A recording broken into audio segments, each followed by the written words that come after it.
akhirnya Tuhan kembali menjawab rencana dan doa Daud dengan mengatakan pembacaan kita tadi, bahwa Raja Daud yang saya sudah pilih menjadi pemimpin penggembala umatku Israel, tetapi bukan dia yang akan mendirikan rumahku itu. Raja Daud tidak layak untuk mendirikan gereja itu, untuk tempat rumahku itu, kata Tuhan. Walaupun saya sudah memilih, melantik Raja Daud ini, bahkan mengambil dari padang penggembalaan domba dan menjadikan dia sebagai raja, menjadikan dia pemimpin Israel, dia tidak layak memimpin gereja untuk rumah aku. Itu jawaban Tuhan dalam doa. Persoalan kita di sana, kenapa Raja Daud yang kita anggap orang-orang yang bapak pemuji penyembahan Allah menjawab dengan mengecewakan? Sebenarnya kalau kita melihat keseluruhan ayat itu, Raja Daud sudah menyediakan segala perkakas, segala batu, segala tembaga, segala emas untuk mendirikan rumah Tuhan itu, gereja itu. Tetapi Tuhan menjawab, I'm sorry Daud, bukan kamu yang membina gereja, kamu tidak lihat.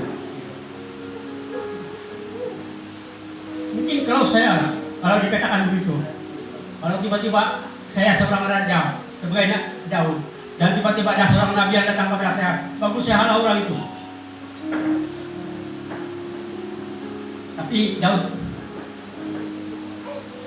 kebaikannya Daud ini, walaupun dia melakukan sesuatu yang salah di mata Tuhan, dia begitu cepat untuk bertobat. Dia cepat kembali kepada Tuhan. Persoalan dari sini, apakah yang menyebabkan Raja Allah tidak mengizinkan Raja Daud untuk membina gereja itu? Apa sebabnya?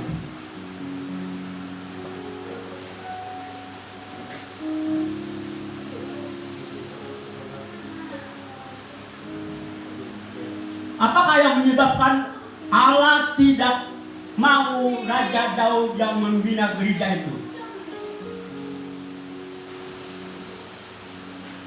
Sebagai manusia, kadang-kadang kita sering pelanggaran. Ya, kadang-kadang kita sadar, ya sadar. Raja Daud juga begitu, dia kan manusia. Dan antara dosa dan kekejian di mata Allah yang Daud lakukan adalah dosa selingkuhan. Itu antara dosa yang dilakukan oleh Raja Daud, dosa selingkuhan.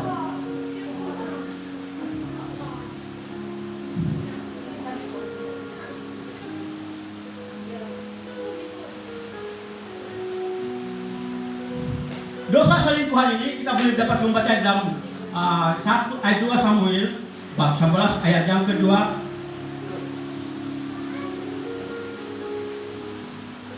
sampai ayat yang kelima. Coba kita baca dan kita paham apa itu dosa selingkuhan kita yang menyebabkan dan ini seorang yang raja yang keji ataupun seorang yang berdosa di mata Allah. 2 Samuel bab yang ke-11 ayat yang kedua. Sekali peristiwa pada waktu petang ketika Daud bangun dari tempat pembaringannya, lalu berjalan-jalan di atas soto istana, tempat kepadanya dari atas soto itu seorang perempuan mandi. Perempuan itu sangat elok rupanya. Raja sedang enak-enak di istana. Dia keliling-keliling di sekitar istana dia itu. Tiba-tiba dia nampak satu orang perempuan sana mandi-mandi. Lalu Daud menyuruh orang bertanya tentang perempuan itu dan berkata, itu adalah Bathsheba binti Eliam istri Uria orang Hitit itu. Orang itu sudah mengatakan kepada Daud, yang kau nampak yang cantik itu, yang mandi itu, Bathsheba, istri orang. Jangan cuma-cuma kacau istri orang. Istri orang itu, istri Uria. Kata itu orang sama Daud. Sesudah itu Daud menyuruh orang mengambil dia. Astagfirullahaladzim, ini Daud dikacau punya otak. Perempuan itu datang kepadanya, lalu Daud tidur dengan dia. Perempuan itu baru selesai. Sudah dia tahu bini orang, dia suruh panggil di dalam istana dia. Daud mau tidur lagi sama ini perempuan. Ini selingkuhan apa sih Daud?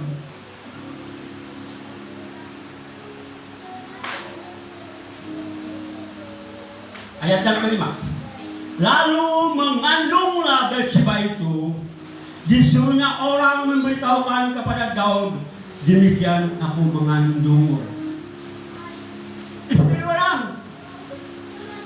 Sebenarnya Uria ini ada seorang tentara, seorang askar yang jarang pulang di rumah. Dia senantiasa di dalam simpadan untuk berperang dengan lawan-lawan bangsa Israel. Kesempatan itu, Daud mengambil kesempatan berselingkuh, dia selingkuh dengan istri orang Bathsheba. Lalu Bathsheba bilang, aku mengandung. Gimana? Masalah ini.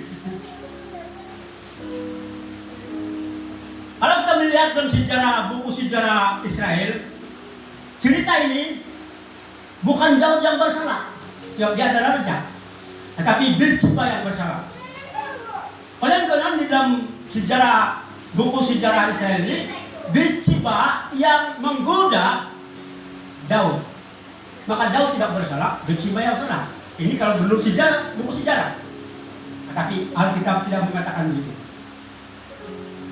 Daud sebagai ketua rumah, Daud sebagai ketua negara, Daud sebagai seorang pemimpin, Daud sebagai seorang penggembala, tidak seharusnya melakukan perkara yang keji ini di mata Tuhan. Jadi berdosa di mata Tuhan tentang selingkuhan ini. Maka saya katakan, dosa selingkuhan ini, kadang-kadang kita pikir enak sekali. Jangan main enak dengan selingkuhan. Hei bapak-bapak, hei ibu-ibu, hei yang bakal menjadi bapak, bakal menjadi ibu. Ingat kata Tuhan. Hari ini mimbar kita mengatakan bahwa dosa selingkuhan itu jangan ada di tempat kita ini. Itu adalah dosa. Itu belum cukup. Dosa Daud belum cukup begitu. Sebab pada Uria pulang ke istana, dia pulang kepada bini dia. Dia pulang di istana. Dan besoknya, bukan lagi dia pulang pergi di istana, di istri dia, maka dia main beginum lagi di istana sampai dia mabuk. Sehingga besoknya dia tidak dapat pulang ke rumah. Dia terus pergi berperang lagi. Maksudnya mungkin pikiran dalam begitu. Kalau andainya laki atau si Uria ini pulang di rumah dia, mungkin dia boleh tidur di rumah dia sama bini dia. Maka apabila Bathsheba mengatakan aku mengandung, lu sudah tidur sama laki kamu, apa alasan kamu? Jadi Uria tidak. Sudah dia tinggal di sana di istana, dia pulang dari berperang, dia tidur di istana. Sudah itu besoknya bukan dia pulang, dia main tinggal di sana, mabuk sampai dia berjalan lagi balik. Daud bilang, ini masalah besar ini. Aku sudah mengandungkan seorang dari istri orang. Daud berpikir macam mana menyelesaikan masalah ini. Lalu dia panggil jenderal dia. Dan katakan, kalau kamu sudah masuk berperang, letakkanlah Uria itu di tempat yang paling bahaya. Bila musuh-musuh kamu menyerang, kamu mundur dan dia akan mati di tengah-tengah. Maka senang selesai. Tidak lagi yang menuntutkan. Dan menuntut, udah sudah mati dalam peperangan. Maka dia tiba terpaksa dia mulai ambil sudah. Mungkin begitu pikiran kamu. Tetapi firman Tuhan datang kepada Nabi Nathan sekalian. Hei Daud, engkau sudah melakukan dosa di mata Tuhan, maka Tuhan akan mencabut berkat kepadamu. Tuhan akan mencabut janji di dalam hidupmu bahwa kamu akan mati. Itu sebabnya saya bilang katakan kau ini cepatnya bertobat, cepatnya kembali kepada Tuhan. Setelah mendengar perkara itu dengan arahan Tuhan melalui Nabi Nathan, Daud pun terpaksa buka baju dia, pakai selendang saja, tidur, menangis di padang pasir sana, berdoa di sana, dan kita boleh baca doa Daud itu Mazmur 51. Antara doa Daud itu, Tuhan jangan cabut rohmu yang ada padaku. Hanya itu saya aku mau. Aku mau kembali kepadamu. Tapi jangan cabut rohmu yang ada padaku. Maka Tuhan mengambil dari balik Daud sebagai hamba dia, sebagai pemimpin Israel. Maka itulah janji Tuhan kepada Daud bahwa Daud tidak layak membina sebuah gereja itu untuk Tuhan. Sebab perbuatannya sudah kotor di mata Tuhan, najis di mata Tuhan. Hanya masalah dosa selingkuhan mungkin enak saja kita rasa. Tetapi dosa di mata Tuhan inilah menyebabkan bahwa Allah tidak akan memberkati Daud untuk membina sebuah gereja itu. Allah mencabut janjinya kepada Daud untuk memberkati Daud dalam hal itu. Dan Allah menjanjikan anak mula yang akan membuat gereja itu, yaitu Nabi Salomo. Anak kedua Daud di 15 Silam. Anak pertama mereka yang mengandung itu lahir, meninggal, maka mengandung lagi balik, maka muncullah Raja Salomo. Dan dialah yang Allah izinkan untuk membina gereja untuk Tuhan. Dan sampai sekarang, daripada zaman itu diruntuhkan oleh musuh, dibangun kembali, diruntuhkan oleh musuh, dibangun kembali, diruntuhkan oleh musuh, dibangun kembali. Itulah tempat gereja yang dibangun oleh Raja Salomo, anak Daud, yang Daud janjikan.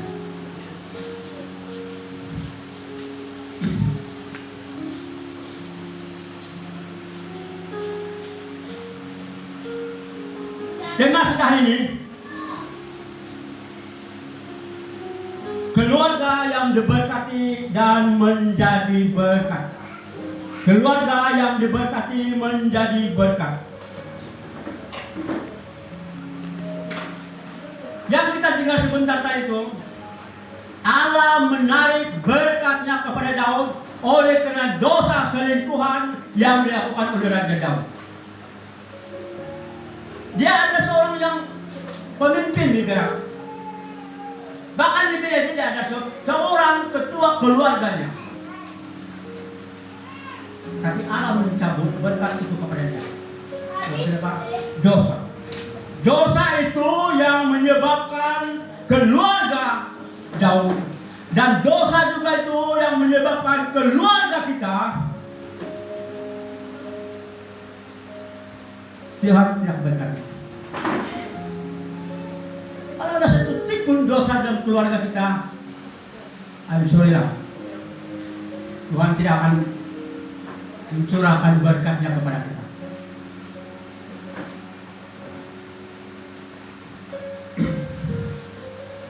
Bahkan dosa pelanggaran saja pun keluarga kita tidak akan diberkati, bahkan dikutuk oleh Tuhan.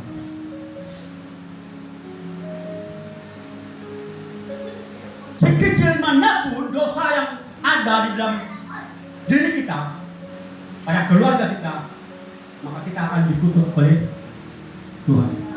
Jangan bilang minta berkat dari Tuhan, karena masih ada sedikit dosa dalam diri kita. Kalau masih ada setitik dosa dalam keluarga kita, jangan menuntut berkat dari Tuhan. Percuma. Sebab dosa itulah yang menghalang berkat Tuhan kepada kita. Dosa itulah yang menghalang Tuhan mau menyertai kita. Dosa itulah yang menyebabkan Allah membiarkan kita. Kalau kita melihat satu keluarga, contohnya,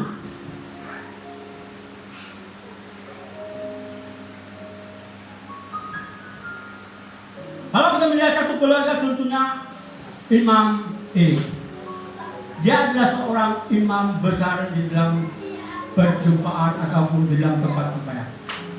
Tetapi oleh karena dosa yang ada di dalam keluarganya, maka kutukan kepada imam ini terjadi dalam keluarganya. Kita boleh melihat dalam 1 Samuel bab 2 ayat 27 sampai 38, ataupun 1 Samuel 3 ayat 12 dan 13.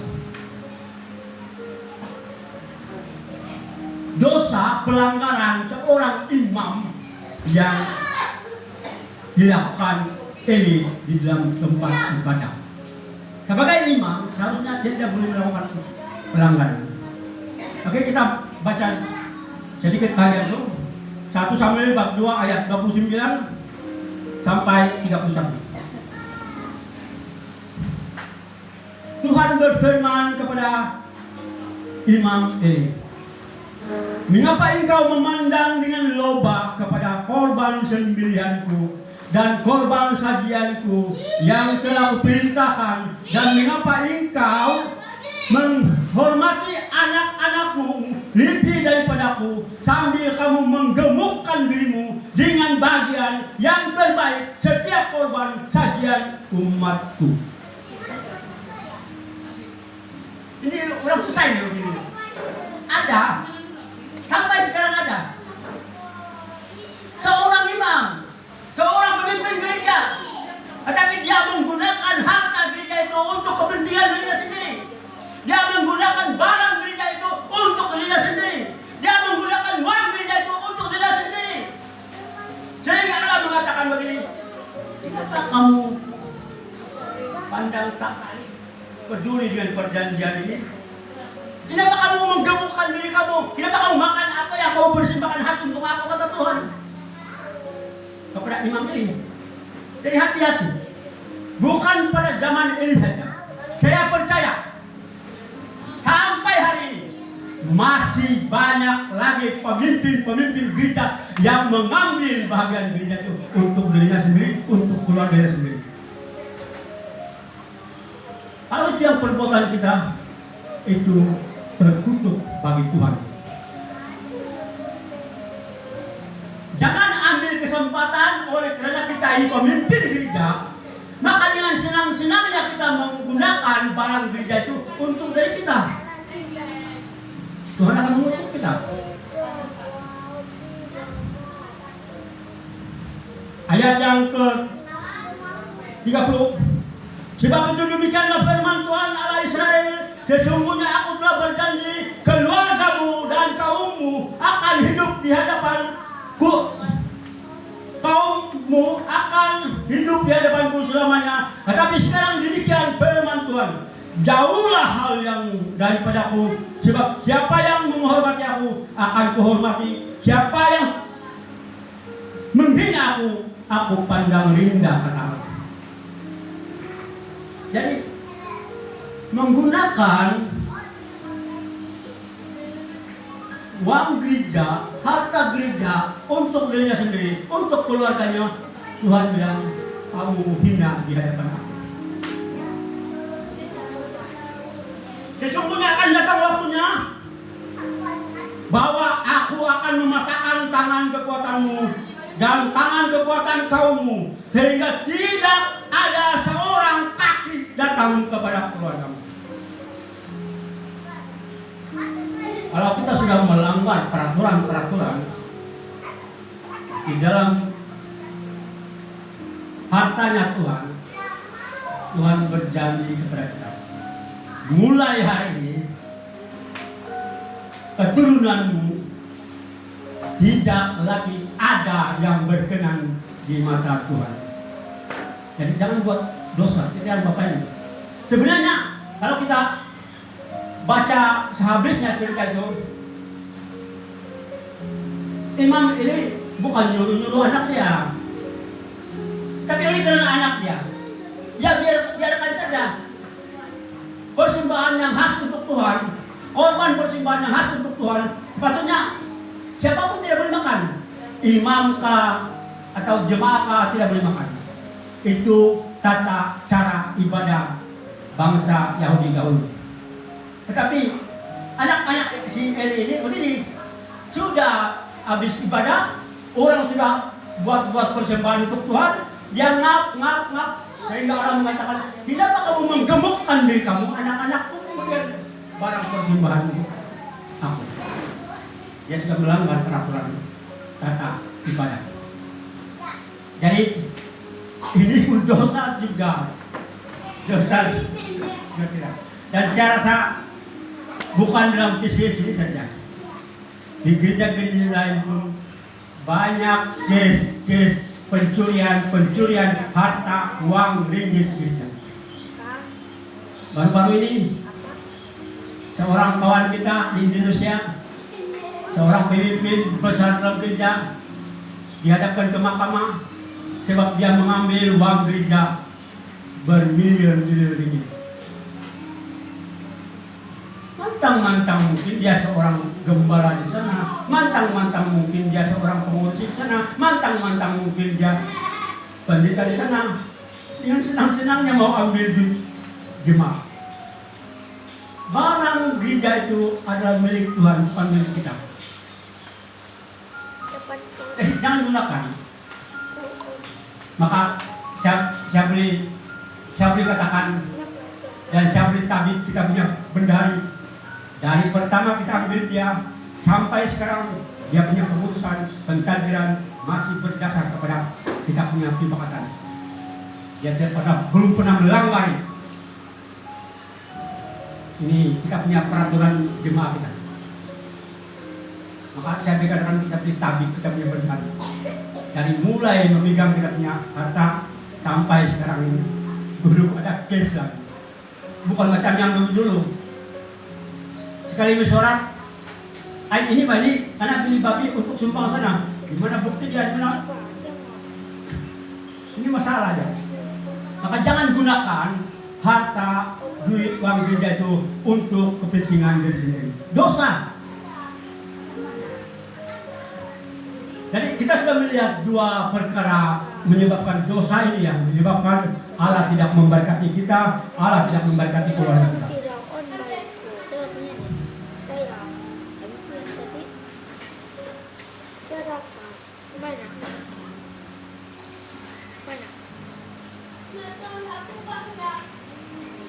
Berjanji bohong sama Tuhan juga merupakan dosa.